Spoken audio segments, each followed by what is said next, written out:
There's a kind of loneliness that doesn't look like loneliness at all. It can happen in a crowded room, in the middle of a party, surrounded by people who all seem to know your name. Marilyn Monroe knew that kind of loneliness well. By the late 1950s, she was one of the most photographed, most recognized women in the world. Crowds gathered wherever she went. Strangers called out to her by name, as if they knew her. In some ways, millions of people felt close to her. And yet, those who spent time with her privately often described something quieter underneath all of that. In hotel rooms, after long days of filming or publicity, she would sometimes sit alone with a notebook, not for any particular purpose, not for anyone else to read, just to write. Thoughts, fragments, small observations about her day or her feelings, or things she wished she could say out loud but didn't quite know how to. One of those notebooks, found much later, contained a short passage that stayed with the people who eventually read it. In it, she wrote about feeling, in her own words, like she was standing in the middle of a room full of people who all seemed to be looking at someone else, even though, of course, they were all looking at her. Read that again, slowly. A room full of people, all looking at her, and she felt as though they were looking at someone else. What she meant, it seems, was this. The people in that room weren't looking at her, not really.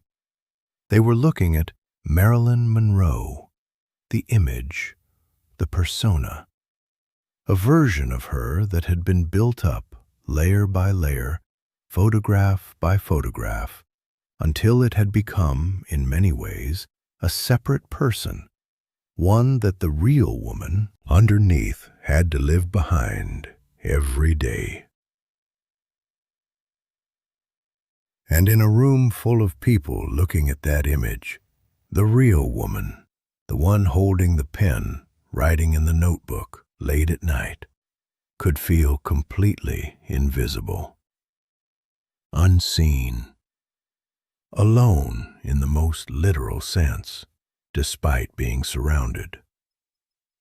This is one of the quiet tragedies of fame, but it's also something much more universal than fame, because most of us, in smaller ways, carry some version of this too. A face we show the world, a role we play, the reliable one, the cheerful one, the one who always seems fine. And underneath that role, a real person who sometimes feels like no one is actually looking at them, only at the role. That was the quiet truth in Marilyn's notebook, that loneliness isn't always about being physically alone. Sometimes it's about feeling unseen, even in a crowd. Feeling like the people around you are responding to an idea of you, rather than to the person you actually are underneath. Maybe you've felt that too. Maybe there have been times at a family gathering, at a holiday dinner, even surrounded by people who love you, when you felt strangely alone. Like everyone around you sees a familiar role, the one who always hosts, the one who always has advice, the one who's doing fine, the one who never needs anything. But no one has asked in a long time how you're really doing. Underneath all of that. And maybe you've gotten so used to playing that role that you've almost stopped expecting anyone to ask. You answer, "I'm fine," so automatically that it barely feels like a choice anymore. It's just what you say. Here's something gentle to consider. The loneliness that comes from feeling unseen isn't usually solved by being around more people. Marilyn was around more people than almost anyone in the world, and it didn't solve it for her. What it actually needs is something different. A moment where the role can be set down, even briefly, and the real person underneath can be seen. That's a hard thing to ask for. Most of us were never taught how. We don't have an easy way of saying, I don't just want you to see the role I usually play. I want you to see me. It can feel strange, even embarrassing, to say something like that out loud.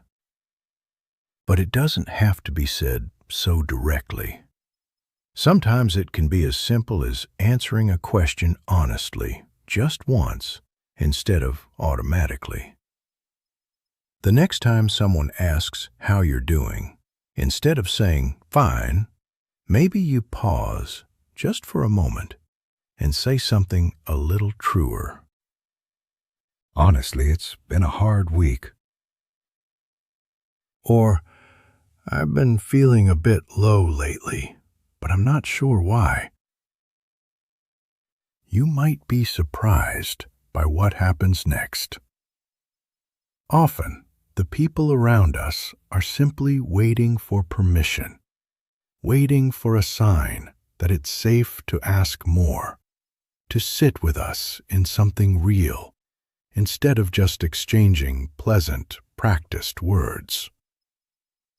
One honest sentence can open a door that's been closed for a very long time.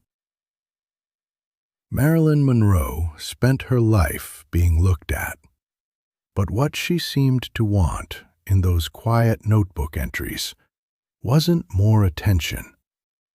It was the opposite, in a way, to be truly seen by someone, even just once, without the image standing in the way. Maybe it's time to think about the people in your life who only ever see the role you play. Not because they don't care, but because you've never given them the chance to see anything else.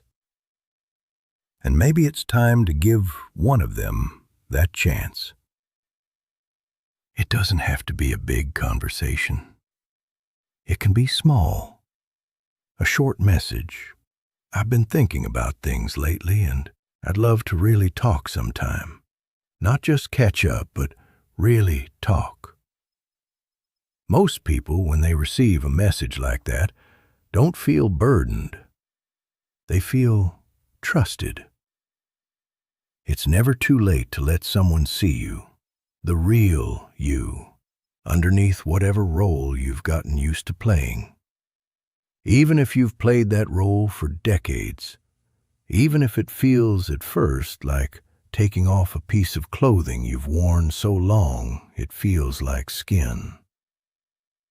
There's something else worth noticing about Marilyn's notebooks. She didn't write those words for anyone else to read. In a way, the simple act of writing them down, admitting them, even just to herself on a page, was its own small act of being seen. By herself, if no one else. If reaching out to someone else feels like too much right now, that's all right. Sometimes the first step is smaller. Just being honest with yourself about how you're feeling, instead of performing fine, even in your own mind. Writing it down, the way Marilyn did, can be a quiet first step. Not for anyone else, just for you. And there's another side to this too. Maybe you're not the one who's been hiding behind a role. Maybe there's someone in your life who has. Someone who always seems fine, always upbeat, always the one taking care of everyone else. And you've sometimes wondered, quietly if there's more underneath. If that's the case, maybe it's time to ask them gently, without pressure, "How are you, really?"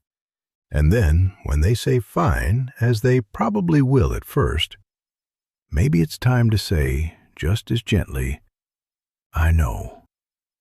But how are you, really?" Sometimes that small repetition, that gentle refusal to accept the automatic answer, is exactly the permission someone has been waiting for, without knowing how to ask for it. You might be the first person in years to ask twice. Marilyn Monroe was loved by millions of people who never met her. But what she seemed to want most in her quietest moments was something much smaller: to be known, not just admired. To be seen, not just looked at. If you're watching this tonight, and you recognize something of yourself in that feeling, of being surrounded but somehow unseen, maybe that recognition is worth paying attention to. So take a slow breath, and maybe this week, let one person see a little more of the real you. Or let yourself see it first on a page, in your own words, the way Marilyn once did. Either way, it's never too late to be known. Not the role, just you. There's one more thing worth sitting with, gently, before we close. Marilyn's notebooks weren't full of despair. Alongside the lonelier passages, there were also small, simple observations about a flower she'd noticed, a song she liked, a joke a friend had made that morning. Ordinary things. The kind of things that, on their own, don't seem important. But together, they show a woman who was still paying attention to her life, still finding small moments worth writing down.